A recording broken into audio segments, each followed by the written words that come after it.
Cofondatrice de la compagnie Track, meilleure actrice internationale alternative film au Festival de Toronto en 2018, chevalière des arts et des lettres en 2019, médaillée de l'égalité en 2021, ainsi que de nombreuses autres récompenses et distinctions à travers le monde.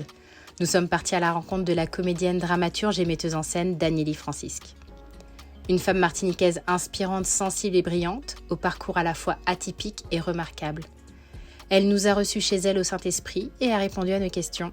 Elle nous a relaté les nombreuses expériences qui l'ont façonnée, ainsi que sa vision. Un entretien plein de sincérité et de générosité. C'est parti pour l'interview émouvoir.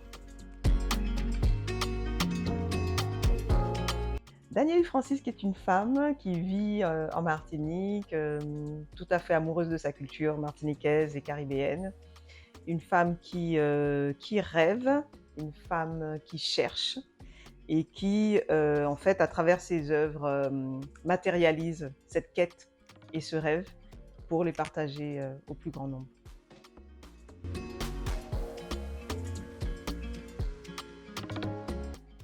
C'est venu très progressivement. Parce que hors de question pour moi de devenir comédienne. Je pense que si une voyante m'avait raconté que je serais comédienne, j'aurais dit non, qu'elle ment. Donc non, vraiment, c'est venu d'un déclic à l'université. J'étais à Paris 8, Vincennes, à Saint-Denis, et j'étais étudiante en langues étrangères. J'étais très bonne élève en langues étrangères, en anglais et en espagnol.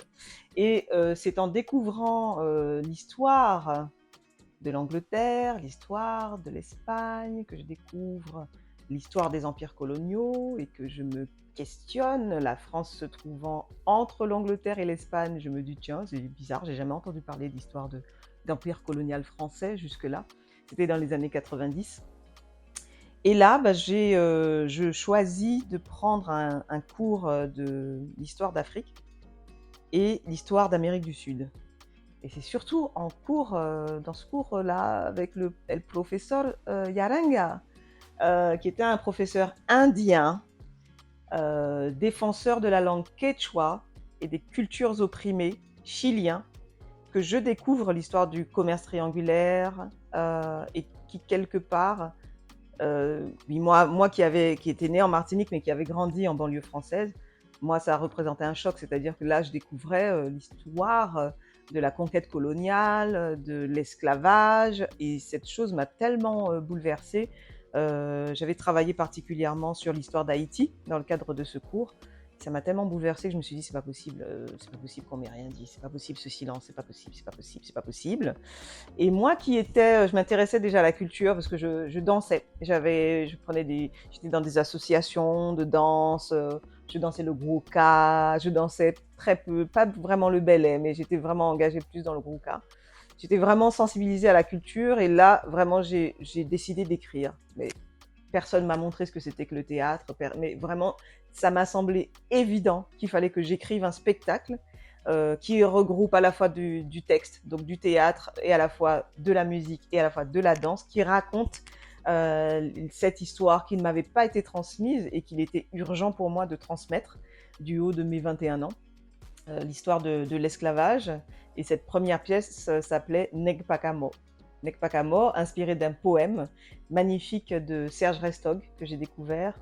Voilà, c'était une troupe de jeunes étudiants, martiniquais, guadeloupéens, guyanais, et quelqu'un est venu avec ce merveilleux poème, Negpakamo, et ça a donné le titre à la pièce, et que nous avons joué, on était une vingtaine, une trentaine de jeunes comme ça à jouer cette pièce, et en région parisienne, on l'a joué une dizaine de fois.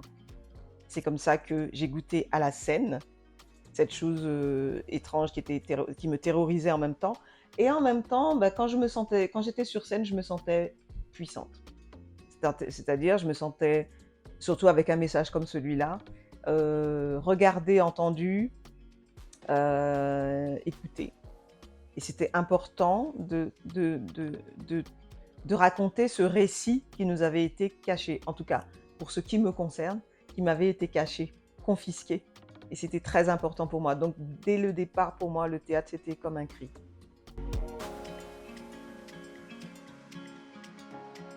Ils ne sont pas arrivés jusqu'à moi. Quels sont ces récits qu'il est nécessaire, peu à peu, d'exhumer, de partager, de questionner. C'est vraiment ça qui m'inspire, en fait, qui m'anime. Et je me rends compte que je relis, en tout cas, toutes ces questions tout à fait intimes qui m'animent pour passer à l'écriture. Je me rends compte que ce sont des questions intimes, certes, mais qu'elles touchent assez largement, que ce soit autour de moi en Martinique, mais aussi plus largement, puisque voilà, pour certains de ces sujets, ils sont universels.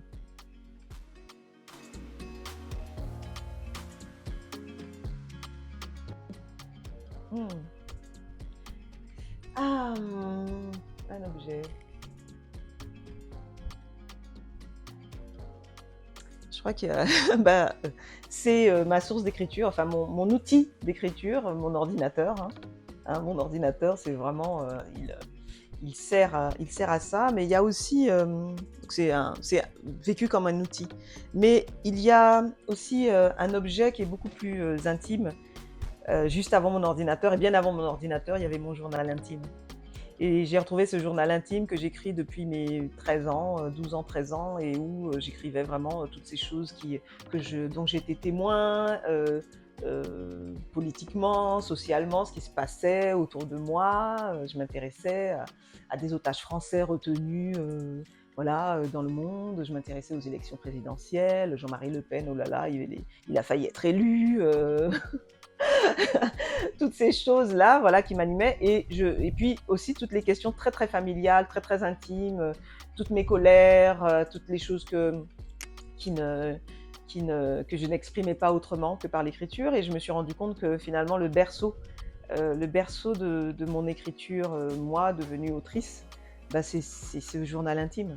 C'est un endroit qui rassemble un certain nombre de mes écrits et qu'il me plaît parfois de traverser parce que finalement, je redécouvre l'adolescente que j'étais. En fait, je la découvre, je me dis waouh, waouh, elle était fougueuse, oh finesse, elle était audacieuse. Il y avait vraiment cette révolte, ce flou aussi hein, sur l'état du monde ou son état elle-même. Et c'est toujours c'est comme une archéologie de moi-même, quoi. C'est vraiment un lieu d'enquête que je trouve à chaque fois très inspirant et qui représente quelque part peut-être cette petite graine qui a été plantée et qui a donné ben, l'artiste que je suis devenue, qui est parti de l'écriture et puis ben, qui a mis son corps au service de l'écriture et sa voix au service de l'écriture.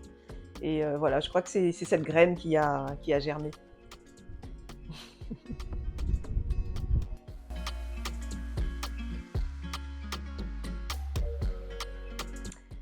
Euh, Bah, ce qui me vient en tête, c'est riche et célèbre. Riche et célèbre, voilà, voilà, je lance ça dans l'univers. Mais alors moi, la richesse, qu'elle soit pas seulement pécuniaire, mais aussi la richesse d'un parcours, la richesse des rencontres, la richesse des partages, la richesse vraiment que toute cette expérience de vie, toutes ces expériences de vie, qu'elles soient heureuses ou douloureuses, qu'elles viennent vraiment continuer à forger l'être que je suis. Alors je disais tout à l'heure que j'étais une femme, mais je suis un être. Je me suis incarnée pour faire quelque chose, pour accomplir une mission sur Terre. Et je suis heureuse de m'accomplir dans cette mission. Je crois vraiment que, et ça c'est pour venir sur le terme célébrité, être en haut de l'affiche et briller, faire la star, c'est pas ça qui m'intéresse. Cette célébrité, c'est ça, c'est quelque chose qui est, voilà, être comme l'incarnation d'une personne, comme les autres, hein. Je suis pas particulièrement exceptionnelle, hein. C'est simplement, je sais pas, hein, mais je crois vraiment, il y a quelque chose qui me conduit à ce que je fais. Moi, j'apporte beaucoup d'attention à la spiritualité, hein. Je suis un être qui s'est incarné pour accomplir une mission. Et cette mission, je suis heureuse de pouvoir l'accomplir. Et que pour l'accomplir, bah, j'ai un parcours de vie qui vient me nourrir. Et ce parcours de vie, bah, il est semé de moments joyeux ou de moments plus douloureux. Et que, comme disait Mandela, je ne perds pas, j'apprends. J'apprends de chacune de mes expériences. et j'apprends à grandir. Et que cette célébrité, en fait, elle vienne de ça, que ce soit vraiment une sorte de noblesse humaine. C'est vraiment nourrir un être nourri par ses expériences et qui sait partager qui il est.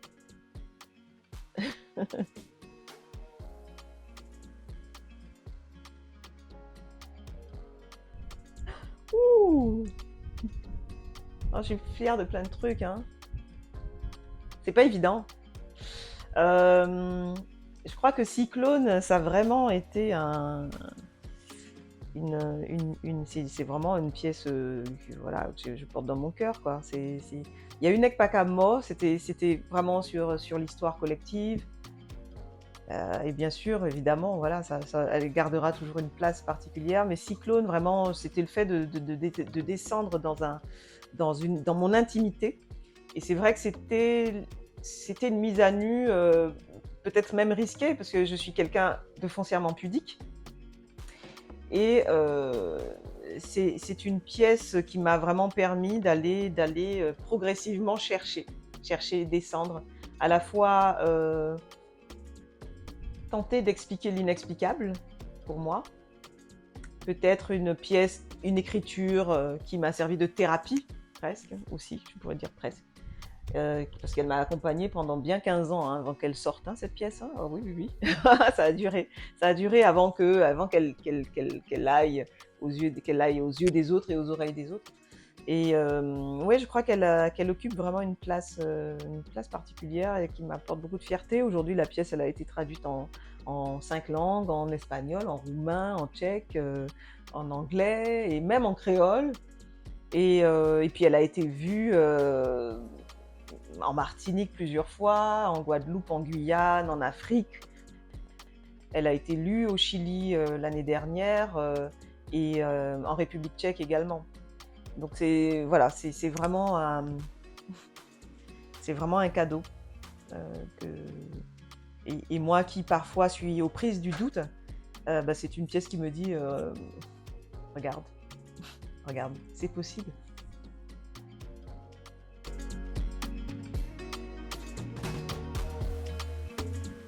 La liberté. La liberté. La liberté, et parce que il faut. C'est vrai que peut-être que le grand public ne se rend pas compte de toutes les traversées d'un artiste avant de pouvoir produire une œuvre. Et je peux me sentir, comme je dis, je suis un être humain comme d'autres, hein, avec ses entraves aussi. Et c'est pourquoi, et donc je parlais aussi tout à l'heure de l'héritage du silence. J'en ai hérité de ce silence. J'ai hérité du non-dit. J'ai hérité de tais-toi. J'ai hérité de te fais pas trop remarquer. J'ai hérité de efface-toi, te fais pas trop remarquer parce que déjà t'es noire, déjà t'es une femme, donc n'en fais pas trop.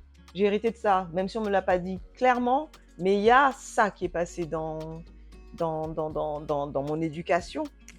Et c'est pourquoi l'art pour moi représente un lieu de liberté, parce que c'est l'endroit où je sors du cadre, je sors de ce cadre-là et je me branche avec un autre endroit de moi-même qui est un endroit ombrageux aussi, confus, ombrageux, à travers lequel vraiment je suis en quête de cette lumière en fait. Je suis en quête de cette chose que je vais faire grandir, émerger pour la partager. C'est comme un travail d'alchimiste aussi, hein, c'est traduire l'indicible en dicible. Voilà, il y a de tout ça. Donc pourquoi pour moi c'est un espace de liberté, parce que c'est le pas de côté, le côté informel, ne pas être dans des clous, dans des rangs. Par exemple, j'ai pas fait le conservatoire, j'ai pas fait j'ai appris le théâtre sur le tas, sur la scène, avec mes émotions, avec le public. J'ai appris le théâtre comme ça. J'ai appris le théâtre avec un tambour. J'ai toujours eu un tambour avec moi.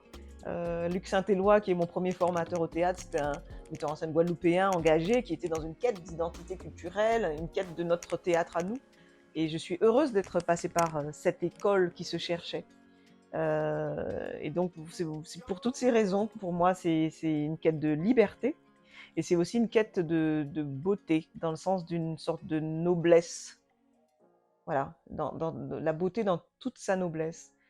Cette beauté de l'existence, du vivant, puis le partage. L'art, c'est du partage, on ne fait pas de l'art pour soi, hein. On fait de l'art pour parler aux autres, pour parler à ces endroits-là qui se trouvent dans les autres, pour toucher la sensibilité. Voilà, on n'est pas fait que d'une seule chose, on est fait de tellement de choses, de tellement d'univers différents. Et je crois vraiment qu'il y a eu des moments où il y a des moments, à chaque fois, où on questionne le rôle d'un artiste, à quoi ça sert, ça fait rien, un artiste, ça sert à quoi un artiste? Même moi, je me la pose, hein. Pourquoi je fais ça? À quoi ça sert? Il n'y a pas longtemps, je me disais, bon, peut-être arrêter, à quoi ça sert? À quoi je sers? Vraiment, hein? Ben, c'est ça, c'est des planteurs de rêves, c'est des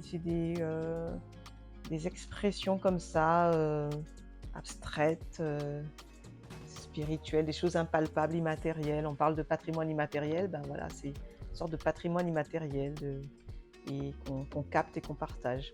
Je crois qu'il y a de ça. L'art, c'est plein de choses. Et c'est nécessaire pour l'élévation de l'âme. L'art a toujours existé, depuis que l'homme existe, et la femme, ben, il y a de l'art. Voilà, donc c'est une forme d'expression de l'âme humaine, et je suis heureuse d'en être